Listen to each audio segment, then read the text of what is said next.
नमस्कार, मैं हूं खुशबू पांडे। स्वागत है आपका हमारे खास कार्यक्रम जनता सरकार में, जिसमें हम बात करेंगे सत्ता के सिंहासन से लेकर जनता के सरोकार तक। साथ ही हम आपको बताएंगे प्रदेश सरकार की हर उस योजना के बारे में जिनका सीधा संबंध हरियाणा की जनता से है। जो योजनाएं प्रदेश के विकास को नई गति प्रदान करेंगी और हरियाणा की जनता का चहुमुखी विकास भी करेंगी, ताकि प्रदेश की जनता तरक्की की राह पर आगे बढ़े और हरियाणा प्रदेश निरंतर उन्नति की नई ऊंचाइयों को छूता हुआ प्रगतिशील रहे। तो अगले 30 मिनट तक बने रहिए हमारे साथ और देखते रहिए जनता सरकार।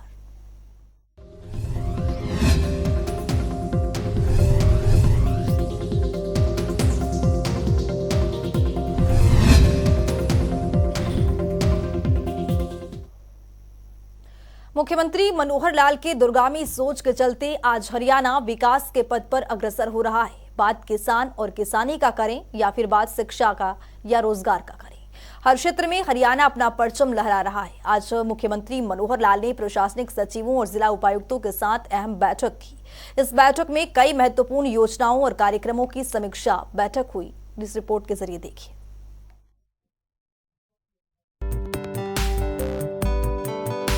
पारदर्शिता के साथ काम कर रहे मुख्यमंत्री मनोहर लाल ने अपने कुशल मार्गदर्शन से प्रदेश को एक विकसित राज्य के रूप में निखारने का काम कर रहे हैं। मुख्यमंत्री का ये जज्बा देश के लिए लगातार हितकारी साबित हो रहा है। यही वजह है कि आज हरियाणा की छवि एक विकसित राज्य के रूप में उभर रहा है। इन सबकी बानगी तब देखने को मिली जब मुख्यमंत्री मनोहर लाल ने प्रशासनिक सचिवों और जिला उपायुक्तों के साथ अहम बैठक की अध्यक्षता की।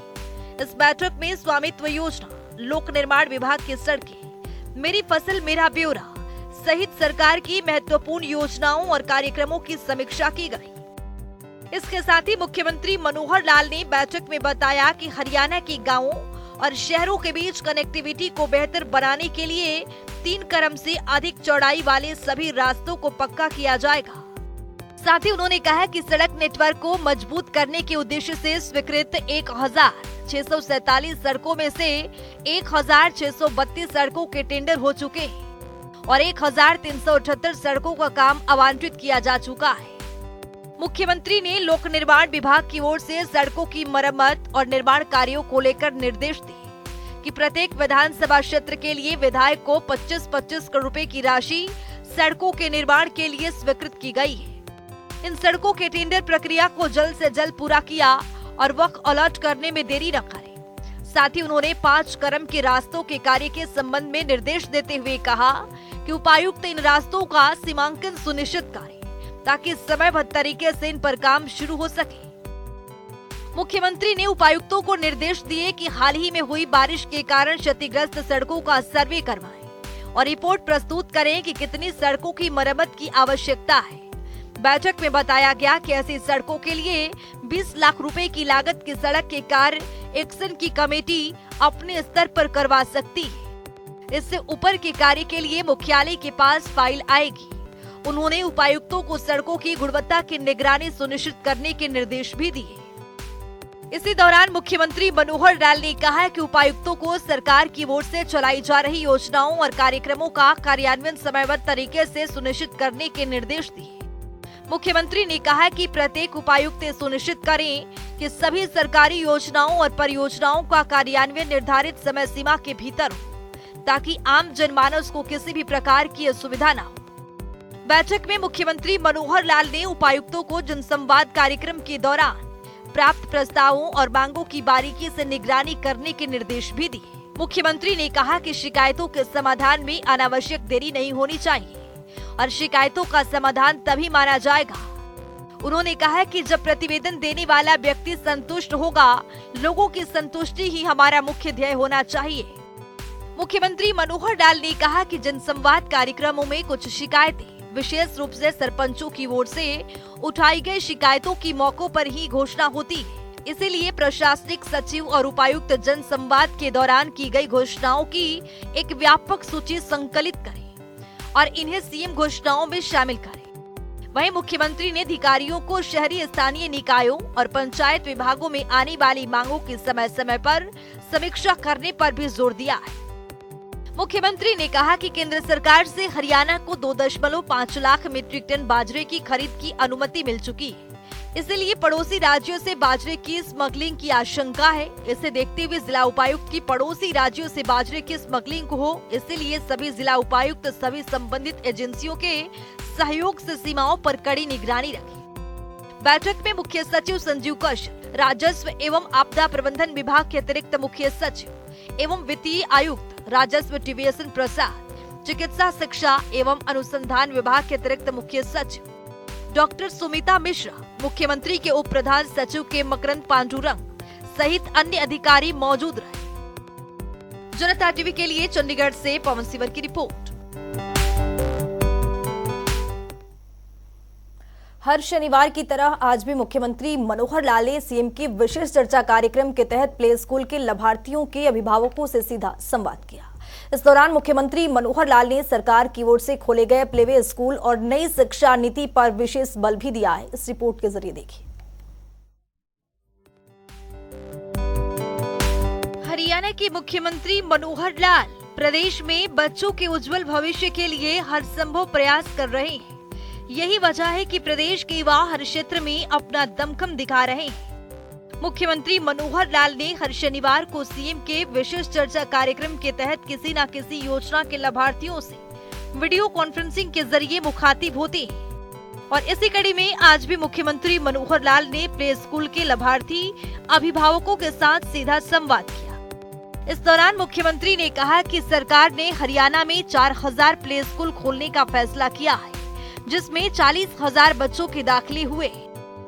ऐसे माता पिता से बात कर रहा हूं जिनके बच्चे अभी तक आंगनवाड़ी में जाते थे, अब वो सरकारी प्ले वे स्कूल इसमें जाने लग गए हैं। भावी पीढ़ी को संवारने के नाते उनका भविष्य अच्छा उज्जवल बने, यह हर एक माता पिता उसको इच्छा भी होती है और वैसा करके हर्ष का अनुभव उनको होता है। ऐसे नन्हे मुन्ने बच्चों की सुविधाओं के लिए प्ले वे स्कूल खोलना ये एक आज की आवश्यकता है। ऐसा नहीं है कि ये पहले प्ले वे स्कूल पहले नहीं थे, पहले भी प्ले वे स्कूल थे, लेकिन उसमें प्राइवेट प्ले वे स्कूल अधिक थे, जिसमें फीस देकर के अपने माता पिता यानी बच्चों को भेजने के लिए उनको खर्च करना पड़ता था। लेकिन जब हमने अनुभव किया कि हमारे आंगनवाड़ी में गरीब बच्चे ही ऐसे आंगनवाड़ी में जाते हैं, तो हमने अपने आंगनवाड़ियों में से ही 4000 ऐसे अच्छे आंगनवाड़ी को प्लेवे स्कूल में बदलने का निर्णय लिया और वो प्लेवे स्कूल में बदल दिए गए हैं। उनमें अभी लगभग 40,000 बच्चे इन प्लेवे स्कूल के अंदर आते हैं, खेल खेल के माध्यम से वो शिक्षा लेते हैं और ऐसे जो गरीब परिवार हैं उनको इसका पूरा लाभ मिलता है। संवाद के जरिए मुख्यमंत्री मनोहर लाल ने खेल पर जोर देते हुए कहा कि प्रधानमंत्री नरेंद्र मोदी ने देश के उज्जवल भविष्य की चिंता करते हुए 3 साल की आयु से ही बच्चों के लिए खेल खेल में शिक्षा का प्रबंध किया। हरियाणा सरकार अगले 2 साल में 4000 और प्ले स्कूल खोलने की तैयारी में है। इसके लिए 2500 भवन भी चिन्हित किए गए हैं। आज बच्चों की पढ़ाई के नाते से एक प्रकार से प्रधानमंत्री जी ने भी बहुत चिंता की है कि नई जो हमारी राष्ट्रीय शिक्षा नीति बनी है, उस नई राष्ट्रीय शिक्षा नीति में प्रधानमंत्री जी ने कहा है कि 3 साल की आयु से ही बच्चों के शिक्षा का प्रबंध किया जाए, लेकिन भारी बस्तों के बोझ के नीचे नहीं, बल्कि खेल खेल के माध्यम से ही उन बच्चों की शिक्षा होनी चाहिए। और ये कार्यक्रम हमने अब शुरू किया है। अभी 4000 प्लेवे स्कूल हमारे पहले से चल रहे हैं। घोषणा की है कि अगले 2 साल में 4000 अन्य प्राइवेट यानी प्लेवे स्कूल भी खोले जाएंगे, जिसके लिए हमने 2500 भवनों की ये तलाश कर ली है, जिनमें ऐसे स्कूल जो हैं खोले जाएंगे।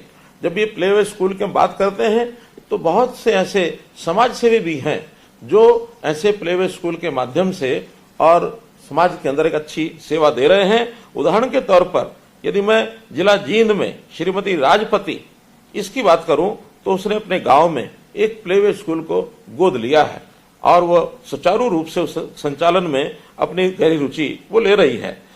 मुख्यमंत्री ने कहा कि पहले के समय में घरों में आंगन और गलियां ही खेलकूद का ग्राउंड होता था, लेकिन अब ऐसा नहीं है। खेलकूद के लिए अलग से प्लेग्राउंड बनाया गया है।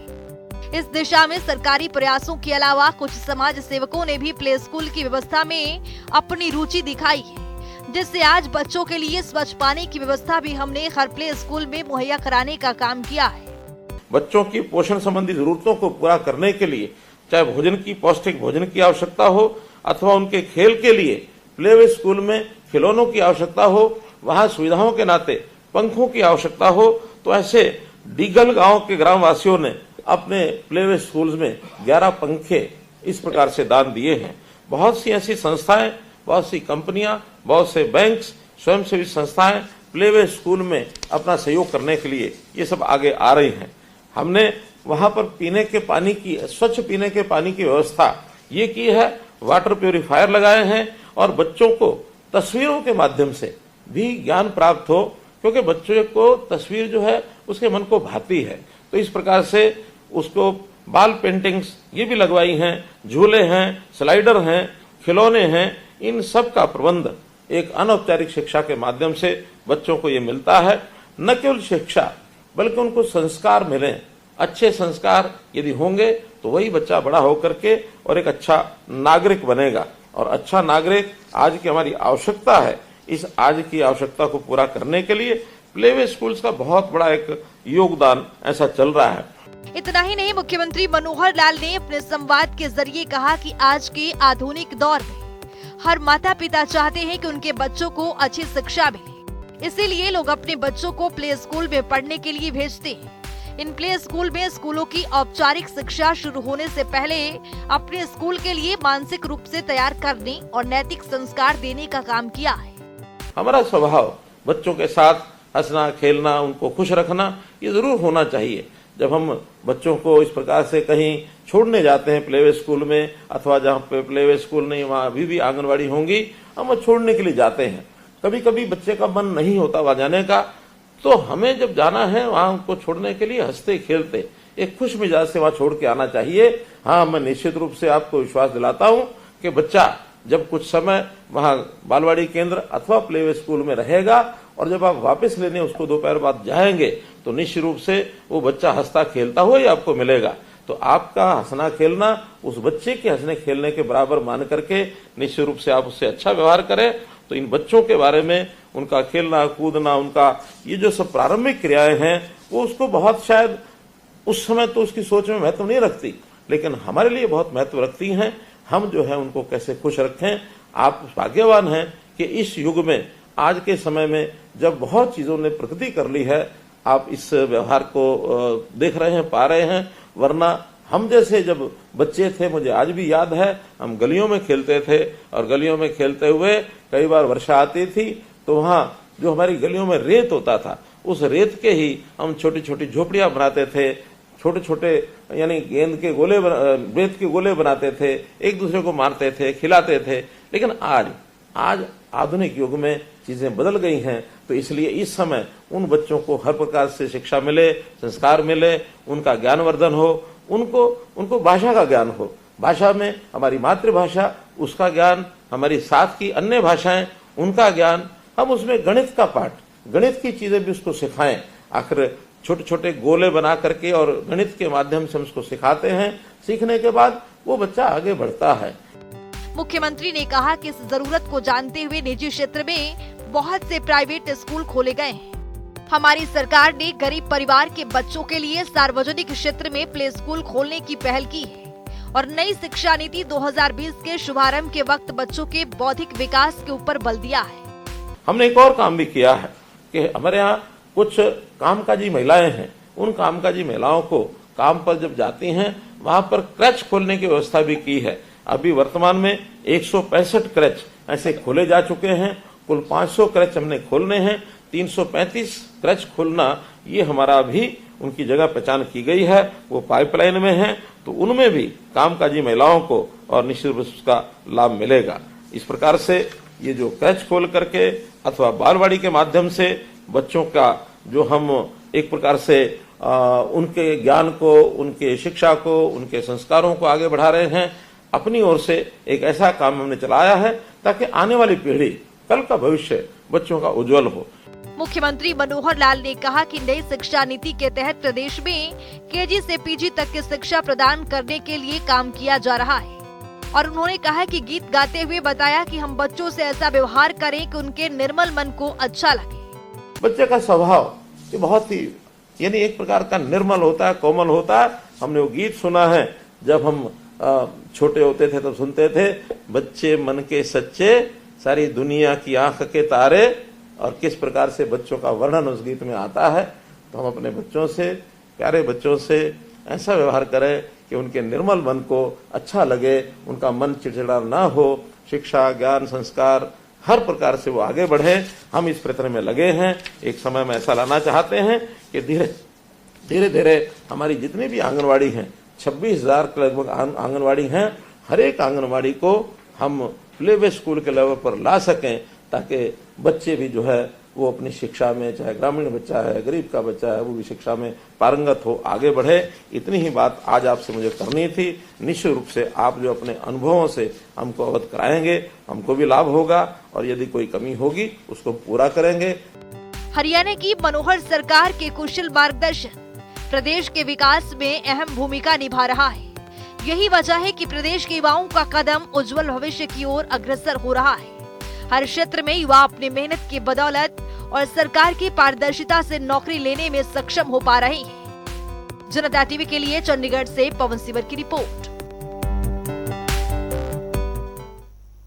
मुख्यमंत्री मनोहर लाल ने शक्ति को सशक्त के साथ साथ समृद्ध बनाने की ओर कदम बढ़ाया है। तो आइए ग्राफिक्स के जरिए समझते हैं। नारी शक्ति को सशक्त और समृद्ध बनाने के लिए हरियाणा सरकार के एक बड़ी पहल की यहां पर शुरुआत की गई है। महिला श्रमिकों के सिलाई मशीन खरीदने की राशि में यहां पर बढ़ोतरी की गई है। तो वहीं आपको बता दें कि 3,500 से अब 4,500 रुपए यहां पर किया गया है। 1,000 की यहां पर बढ़ोतरी की गई है, ताकि महिला हर क्षेत्र में अपने मेहनत के दम पर अपने भविष्य को उज्जवल बना सके।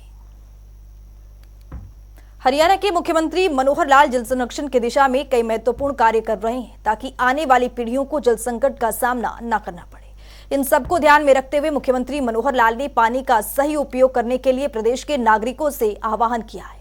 तो वहीं पानी के संग्रह के साथ साथ उसके प्रबंधन के लिए भी काम करने की यहां पर अपील की है। देखिए। पानी ये हमारे लिए अमृत है। पानी हमारा, जल ही जीवन है, जैसा कहते हैं हमारा जीवन है। पानी के बिना कुछ नहीं है। शायद कुछ समय तक अन्न के बिना व्यक्ति रह सकता है, लेकिन जल के बिना नहीं रह सकता। जल उसका एक प्रवाह है, उसका एक साइकिल है, प्रकृति का साइकिल है। उसमें जल की हमको प्राप्ति होती है। प्राप्ति के साधन मुख्य रूप से वर्षा है। वर्षा भी एक हमारे क्षेत्र में वर्षा होती है, और एक वर्षा मानो हमसे दूर पहाड़ों में होती है। तो पहाड़ों का जो एक पानी का प्रवाह है, उसका हिस्सा हमको मिलता है। मोटे रूप से ये दो मात्राएं जो पानी को हमको मिलती हैं। अब उसके बाद उसका संग्रह होता है। संग्रह होता है, डैम्स में संग्रह होता है, फिर वो कहीं हमारे पॉन्ड्स हैं, हमारी झीलें हैं, रिचार्ज होकर के भूगर्भ में जाता है। तो जमीन के अंदर भी पानी का एक बहुत बड़ा संग्रह का भंडार है। अब ये संग्रह जो होता है, उस संग्रह का हम फिर बाद में उपयोग करते हैं। और वो जो उपयोग है, वो उपयोग हमको पता है कि जैसे मुख्य रूप से पीने के लिए हम पानी का उपयोग करते हैं, खेती सिंचाई के लिए करते हैं, उद्योग के लिए करते हैं, और अन्य हमारी जितनी आवश्यकताएं हैं, उन आवश्यकताओं के लिए हम करते हैं। संयोग ऐसा है कि पीने का तो हर एक जीव को पानी चाहिए, चाहे मनुष्य है, चाहे पशु है, कोई भी जानवर है, पक्षी है, हर छोटा बड़ा जीव उसको पानी पीने के लिए चाहिए। लेकिन एक मनुष्य ही ऐसा है जो पीने के अतिरिक्त और जो उसकी दिनचर्या की दैनिक आवश्यकताएं हैं, वो भी पानी पर बहुत निर्भर करती हैं। हम स्नान भी करते हैं, हम कपड़े भी धोएंगे, हम वॉशरूम जाएंगे, वहां भी पानी की आवश्यकता होगी, हम अपना घर का फर्श भी साफ करेंगे, हम अपनी गाड़ी भी धोएंगे, हम अपने उद्योग में पानी ले जाएंगे। अब पानी की आवश्यकता पूर्ति करनी पड़ेगी। घर घर, हर घर जल, नल से जल, एक अभियान चलाया है। अब उसमें से कोई कहे कि पानी ज्यादा लगता है, ऐसा नहीं है। देखा जाए तो अगर सिस्टम कारगर हो गया तो उससे पानी बचेगा, क्योंकि जितने भी इससे पहले पानी का जो गांव में हम लगाते हैं उसकी जो पोस्ट लगती है अलग से, उसके अंदर पानी अंधाधुंध चलता है, बिना रोक टोक के चलता है, नालियां भरी रहती हैं। गांव के अंदर तो पानी को चलाने के लिए नीचे भी खींचो या अपने वाटर वर्क से लाओ, जितना पानी है बहा दो, शाम को खाली करो फिर भरो उसको। लेकिन उसका उपयोग करने के लिए अगर हमने हर घर नल से जल अगर ये किया है तो पानी का उपयोग जितना उतना ही वो करेगा परिवार का आदमी। तो ऐसा इसका उपयोग भी हमको चेक करना पड़ेगा। पानी का उपयोग करने के लिए अगर भूमि ठीक नहीं है तो भी हमको कठिनाई होगी। कई जगह वाटर लॉगिंग हो गया है। अब वाटर लॉगिंग जो पानी वास्तव में ऊपर है, ऐसा नहीं कि नीचे चोए का पानी सब जगह से आ गया, वो पानी रिचार्ज होकर नीचे नहीं जा रहा, वहां मिट्टी की भूमि की जो लेयर्स हैं उसमें कहीं गड़बड़ हुई है। अगर वहां भी आप ट्यूबवेल लगा करके पानी निकालना चाहेंगे, वाटर लॉगिंग ऊपर के एरिया में है, नीचे आपको 60 फुट से 50 फुट से नीचे पानी, अच्छा पानी मिलेगा नहीं। पानी हमारे लिए इतना कम ना हो जाए कि अगली पीढ़ी, आने वाली पीढ़ी हमको कहीं कहे कि हमारे पूर्वज जो हैं वो उनको कोई समझ नहीं थी, अकल नहीं थी। तो जैसे हमें पानी जो है विरासत में यहाँ तक मिला है, हम अगली पीढ़ी को भी पानी विरासत में दे करके जाए। तो चलिए अब जान लेते हैं आज के इस सवाल का विजेता कौन है।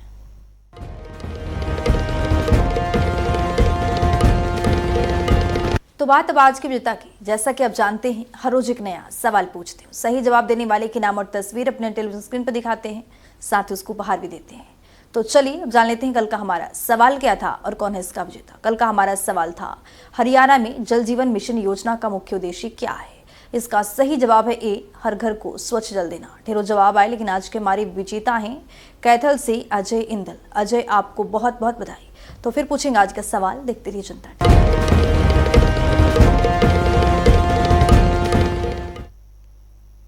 तो वक्त हो गया है आज की मुलाकात का। आज की मुलाकात में हम हर दिन नए शख्सियत से आपको रूबरू कराते हैं, उनकी कार्यप्रणाली पर बारीकी से नजर डालते हैं, जानते हैं तमाम योजनाएं जो बनी है हरियाणा की जनता के लिए। तो ऐसे ही शख्सियत से जनता टीवी ने खास बातचीत की है। इनका नाम है प्रवीण मंडल।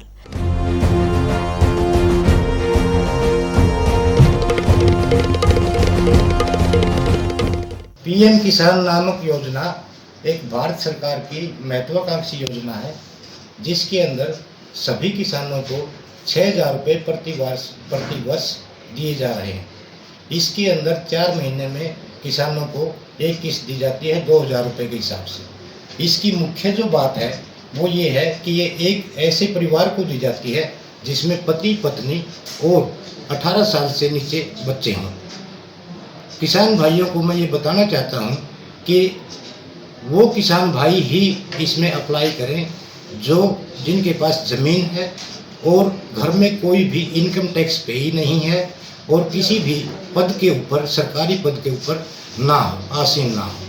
इसलिए मैं किसान भाइयों से ये कहना चाहता हूँ कि वो इसके लिए अगर अप्लाई करना चाहते हैं, ऑनलाइन भी कर सकते हैं, खुद भी कर सकते हैं और विभाग के अंदर आकर के इसकी सलाह भी ले सकते हैं।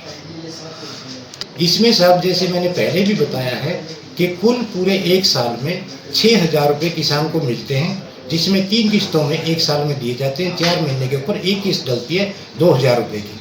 असल जो मकसद था इसका, जो छोटे किसान के लिए पहले जो ये 2019 से स्टार्ट हुई थी, दिसंबर 2019 से, और उसमें किसानों को जो दिया गया था वो छोटे किसानों को, यानी कि 5 एकड़ से नीचे वालों को, जो किसान भाई खाद बीज दवाई नहीं खरीद सकते थे, उनके लिए योजना थी। लेकिन बाद में सरकार द्वारा सभी किसानों के लिए लागू कर दी गई थी जुलाई 2019 से। पूरे हरियाणा के अंदर लगभग 15-16 लाख किसानों को इसका फायदा मिल रहा है। लेकिन जो इस समय किसान भाइयों ने पहले अप्लाई जो किया था, उसके अंदर लैंड सीडिंग और आधार को जोड़ने के लिए खाते से ये प्रक्रिया चल रही है और इसमें अब तक लगभग 300 करोड़ के आसपास हरियाणा सरकार द्वारा अपने हिसार जिले में आ चुका है पैसा।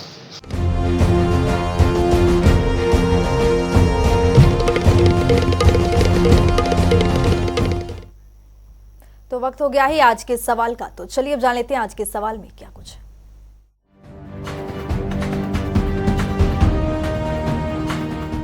हर रोज की तरह हाजिर हूं आज का सवाल लेकर। जैसा कि आप जानते हैं हर रोज एक नया सवाल पूछते हैं, सही जवाब देने वाले के नाम और तस्वीर अपने टेलीविजन स्क्रीन पर दिखाते हैं, साथ ही उसको उपहार भी देते हैं। तो चलिए अब नजर डालते हैं आज के सवाल पर। हरियाणा में सांसद आदर्श ग्राम योजना कब शुरू की गई थी? ए अक्टूबर 2014, बी जून 2021, सी मई 2023, डी जनवरी 2015। तो दीजिए सही जवाब और बनिए विजेता।